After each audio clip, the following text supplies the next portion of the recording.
আসসালামু আলাইকুম, welcome to my channel. আশা করি আপনারা সবাই ভালো আছেন। আলহামদুলিল্লাহ, আল্লাহর রহমতে আমরা সবাই ভালো আছি। আপনারা যে যেখানে থাকেন সবাই সবসময় ভালো থাকেন, সুখে শান্তিতে থাকেন, এটাই সবসময় কামনা করি। এটা ছিল রবিবার, সকালবেলার নাস্তার জন্য আমি ব্রেড বিনস আর ডিম ভেজে নিব। এই তো আমি ফ্রাই প্যান বসিয়ে দিয়েছি ডিম ফ্রাই করার জন্য। অল্প একটু তেল দিয়ে দিলাম, আর এদিকে বিনসও আমি চুলায় বসিয়ে রেখেছি। একটু পরপর নেড়ে ছেড়ে দিচ্ছি যাতে পুড়ে না যায়। অবশ্য চুলার আঁচ আমি কমিয়ে রেখেছি। বিনস যে কোনো কিছু দিয়ে খাওয়া হোক না কেন, একটু গরম গরম আমার মনে হয় খেতে ভালো লাগে, তাই চুলায় বসিয়ে রেখেছি যাতে এটা গরম হতে থাকে। আর ওদিকে আমি ব্রেডও বাটা লাগিয়ে ভেজে নিব। বিনসের সাথে ব্রেড টোস্ট করে খেলেও ভালো লাগে, কিন্তু আমি আজ এভাবে বাটার লাগিয়ে ভেজে নিচ্ছি। এই তো এক পিস পিস করে এরকম করে বাটার লাগিয়ে আমি ভেজে নিব। যেহেতু রবিবার সকালবেলা, বাচ্চারা তো ঘরেই আছে, দুজন এখনও উপরে, আর আমরা বড় তিনজন নিচে আছি। হামজা অবশ্য নিচে ছিল, ও একটা ক্রোসন খেয়েছে, তারপর আবার উপরে চলে গেছে। আর এই তো আমি আমাদের জন্য নাস্তা বানিয়ে নিচ্ছি, আর মামনি দুজন কি খায় দেখা যাক।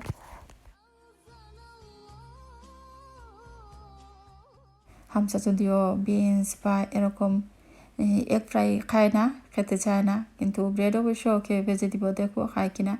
আর বড় দুজন ভালো পায় এরকমের খাবার।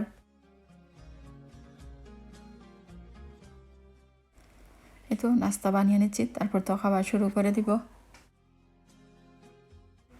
অল্প আছে চাও চুলায় বসিয়ে রেখেছি যাতে লিকার বের হয় আর সেটা গরমও থাকে। এই তো এভাবে এক পিস করে ব্রেডও আমি ভেজে নিচ্ছি আমাদের জন্য। এই তো ডিমও ভাজা হয়ে গেছে, এটাকে এখন আমি নামিয়ে নিব। চাও রেডি হয়ে গেছে, জাল হয়ে গেছে, এখন আমি চাও কাপে ঢেলে নিব। একটা ডিম হয়ে গেছে, আমি আর একটা ডিমও ফ্রাই করে নিচ্ছি। ব্রেড, ডিম, চা সব কিছুই রেডি হয়ে গেছে, এখন আমি বিনসও ঢেলে নিচ্ছি। সবাই উপরে, যদিও কেউই ঘুমে না, নিচ থেকে ডাকাডাকি করছি, ওদেরকে আসার জন্য বলছি। এই তো দুজনের জন্য রেডি হয়ে গেছে।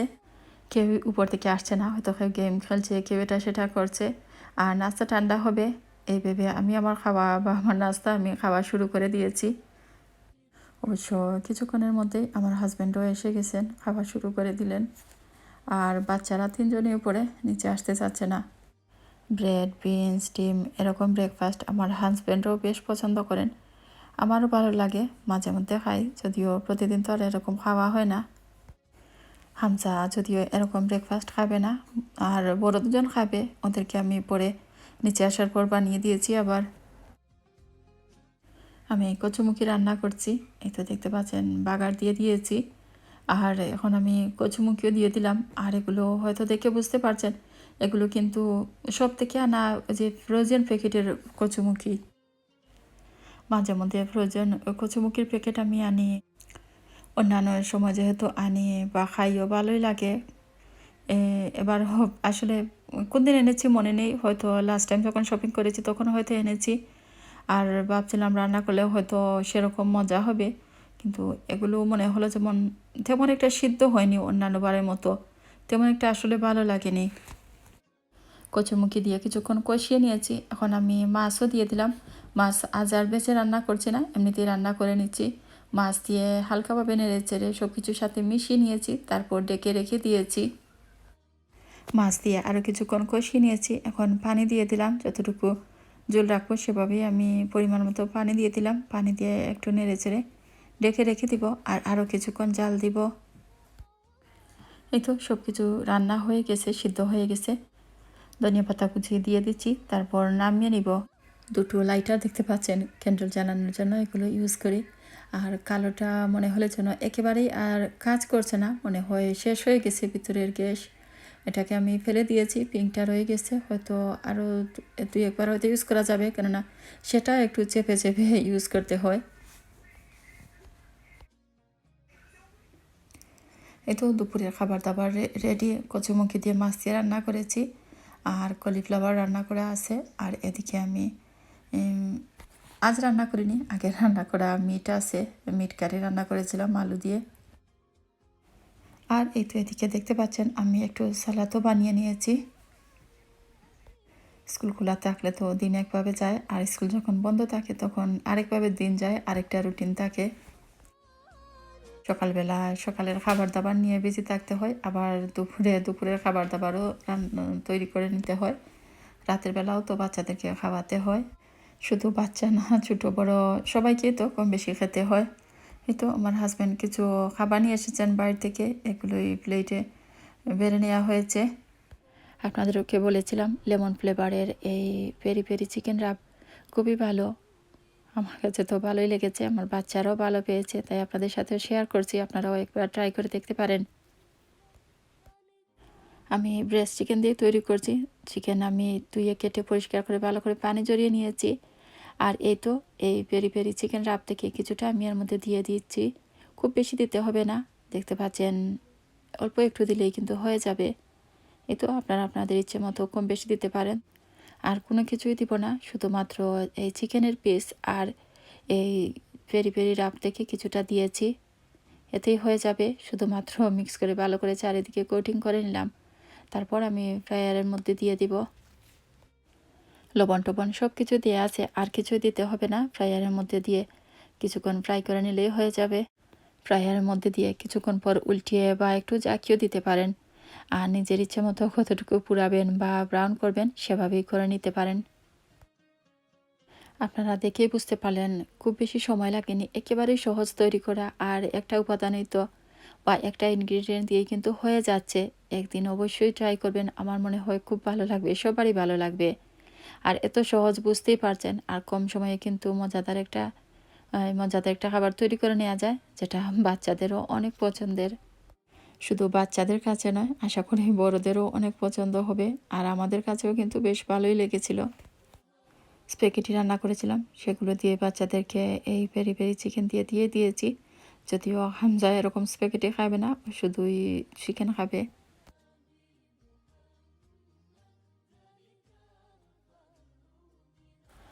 এটা ছিল মঙ্গলবার দুপুরবেলা, আগের কিছু রান্না করা তরকারি আছে, আর ভাবলাম একটু চিকেন রান্না করে নিই, ব্রেস্ট চিকেন বোনা করে নিব।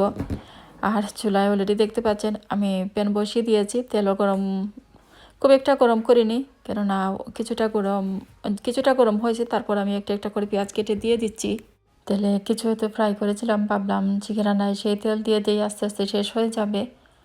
আর এই তো পেঁয়াজ কুচি কুচি করে কেটে নিচ্ছি, আর এই তো অল্প গরম তেলের মধ্যে আমি দিয়ে দিচ্ছি, আর মাঝে মধ্যে নেড়েও দিচ্ছি।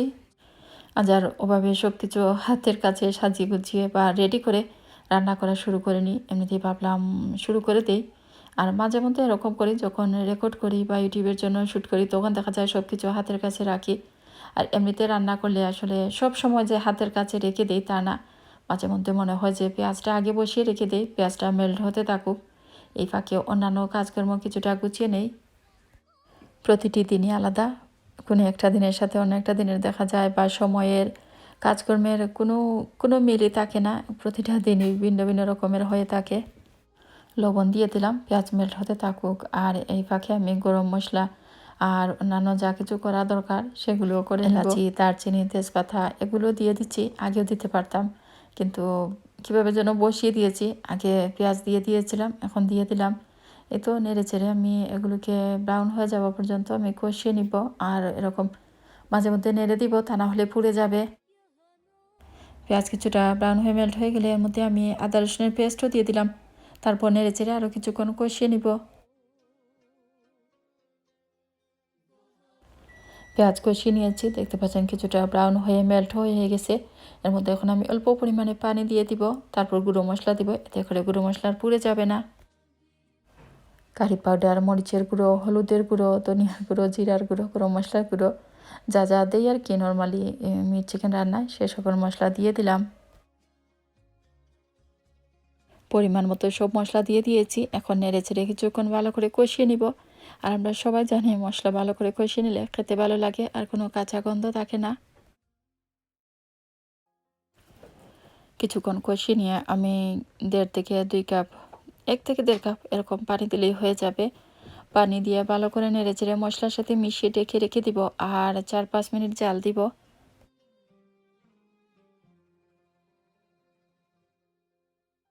বেশ কয়েকদিন হয়ে গেল ঘরে গ্রেপ ফ্রুট এনেছিলাম, খাওয়া আর হয়নি। আমি তো মনে করেছি এগুলো মনে হয় পচে গেছে বা নষ্ট হয়ে গেছে, তা মনে হয় খাওয়া যাবে না, কিন্তু কাটার পর দেখলাম না, এখনও ভালোই আছে, বা খেয়েও দেখলাম ঠিক আছে। কেননা অরেঞ্জ টরেঞ্জ এসব কিন্তু বেশি দিন, একেবারে অরেঞ্জ তো 5-6 দিনও মনে হয় করে থাকে না, দেখবেন খুব সহজেই কিন্তু পচে যায়, নষ্ট হয়ে যায়, কিন্তু এগুলো বেশ কয়েকদিন হয়ে গেছে, নষ্ট হয়নি, খেয়েও দেখেছি ভালোই আছে। তাই ভাবলাম কেটে কেটে নেই, যদি কেটে নেই তাহলে খাওয়া হয়ে যাবে। যদিও গ্রেপ ফ্রুট কেউ তেমন একটা ভালো পায় না আমার ঘরে, শুধু আমিই খাই, তাই ভাবলাম কেটে রেখে দেই, যদি কেউ না খায় তাহলে তো আমাকে খেয়ে শেষ করতে হবে। কিছু খেয়ে কেটে রেখে দিলাম টেবিলের উপরে। বড় মেয়েটা হয়তো একটু খেতে পারে, নতুবা হয়তো জানি না, আসলে হয়তো কেউই খাবে না, কেননা অরেঞ্জ আমার ঘরে খুব খাওয়া হয়, কিন্তু গ্রেপ ফ্রুটটা তেমন একটা খাওয়া হয় না। যদি কেউ না খায় তাহলে এখানেই থাক, আমি খেয়ে শেষ করব।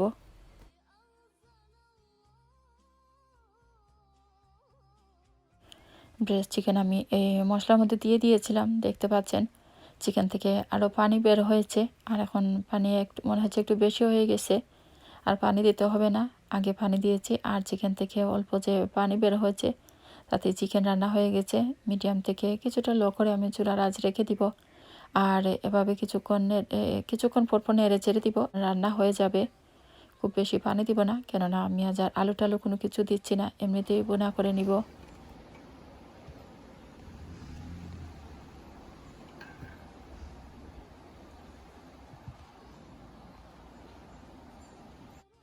অলরেডি 2:30 বেজে গেছে, বাচ্চারা স্কুল থেকে আসার টাইমও হয়ে যাচ্ছে। বাইরের ওয়েদার দেখতে পাচ্ছেন, বেশ বাতাস হচ্ছে, গাছপালা দুলছে দেখতে পাচ্ছেন, আর আকাশের অবস্থাও দেখে বুঝতে পারছেন অনেক বৃষ্টি, অন্যান্য জায়গায় জানি না, কিন্তু বার্মিংহাম বেশ বৃষ্টি হচ্ছে, আর ঠান্ডাও পড়েছে, একটু অন্ধকারের মতো হয়ে আছে দেখতে পাচ্ছেন। আমাদের গার্ডেনের একেবারে শেষের দিকটা দেখতে পাচ্ছেন অনেক বড় একটা ওয়াল তোলা হয়েছে, হয়তো কেউ শেড বা ঘর বা কোনো কিছু বানাচ্ছে, ঘর না, এমনিতে বাসার জন্য বা ঘর থাকার জন্য হয়তো না, এমনিতে হয়তো শেড বা সামার হাউস এরকম কোনো কিছু তৈরি করছে। আর অনেক উঁচু করে কিন্তু দেয়াল তুলেছে, দেয়াল বা ওয়াল তুলেছে দেখতে পাচ্ছেন, শেড বা স্টোর রুমে হবে। আর এখানে তো থাকার জন্য এত পিছন দিকে কেউ কোনো কিছু তৈরি করতে পারবে না, আর অনেক উঁচু করে কিন্তু ওয়াল তুলেছে। এ তো দেখতে পাচ্ছেন আকাশের অবস্থা বা প্রকৃতির অবস্থা, আর এখানে কিছু গাছ দেখতে পাচ্ছেন, অনেকেই চিনেন ক্রিসমাস ট্রি। এদিকে দেখতে পাচ্ছেন চিকেন রান্নাও হয়ে গেছে, চুলা থেকে নামিয়ে নিয়েছি, আর এখন আস্তে আস্তে খাবার দাবার রেডি করে নিব টেবিলে। বাচ্চারাও এসে গেছে স্কুল থেকে, এখন আমরা খাওয়া দাওয়া শুরু করব। ধন্যবাদ সবাইকে, আজকের মতো এখানেই বিদায় নিচ্ছি, আল্লাহ হাফিজ।